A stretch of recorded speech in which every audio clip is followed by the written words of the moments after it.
Have a blessed Sunday, dear brothers and sisters. Today we are celebrating the 23rd Sunday in the Ordinary Time.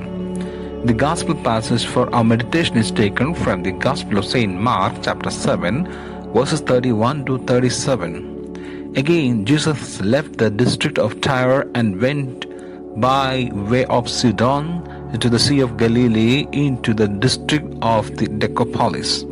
And people brought to him a deaf man who had a speech impediment, and begged him to lay his hand on him.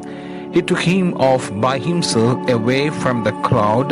He put his finger into the man's ears, and spitting, touching his tongue. Then he looked up to heaven and groaned and said to him, Ephphatha, that is, be opened.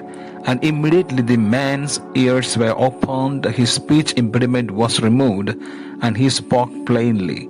He ordered them not to tell anyone, but the more he ordered them not to, the more they proclaimed it. They were exceedingly astonished, and they said, He has done all things well. He makes the deaf hear and the mute speak. The Gospel of the Lord. The episode of healing of the deaf and dumb man is little known. Mark does not state clearly where Jesus is.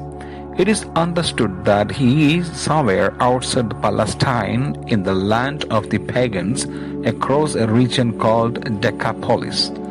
Decapolis literally means 10 cities. This was in fact a region of 10 cities southeast of Galilee where people were pagan and influenced by Greek culture. Even though he is not in his native land, Jesus is known as someone who heals the sick. Thus the people bring him a deaf man who has difficulty with his speech. This is someone who cannot communicate with others. He reflects many who today live as mass in large cities in complete solitude without the possibility of any communication. The manner of healing is different. The people thought that Jesus would simply place his hands on his person. But Jesus goes beyond their request and takes the man away from the crowd, places his finger in the man's ears, and with his spittle touches the man's tongue. Then looking up to heaven, sighs deeply and says, Ephphatha, which means be opened. The finger in the ear recalls the magician's exclamation in Egypt, This is the finger of God, and also the expression of the psalmist, You opened my ear. The touching of the tongue with the spittle gives back the faculty of speech. In those days, people thought that spittle had medicinal value. Looking up to heaven says that the healing is from God. The sigh is an attitude of supplication. All at once the ears of the deaf man were opened, his tongue was loosed, and the man began to speak correctly. Jesus desires that people might open their ears and loosen their tongues. Today too, in many places, because of an authoritarian attitude of the power of religious powers, people have been silenced and not to speak. It is very important that people regain the power of speech within the church in order to express the experience of God and thus enrich all, including the clergy. Jesus commands that no one tell of what that took place. However, there is an exaggerated importance attached to Mark's Gospel prohibition to spread the news of healing as if Jesus had a secret that had to be kept. In fact, sometimes Jesus tells people not to spread the news of a healing. He asks for silence, but he gets the opposite effect.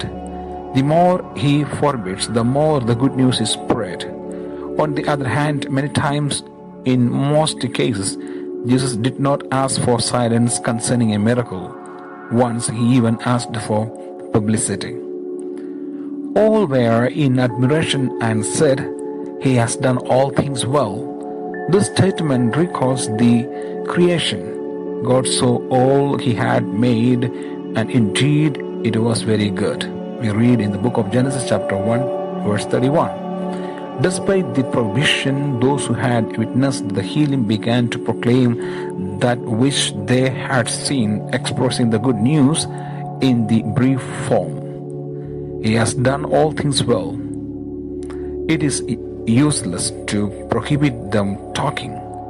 The inner power of good news is such that it spreads itself. Whoever has experienced Jesus has to tell others whatever he or she has seen and experienced in her life. May Almighty God bless you.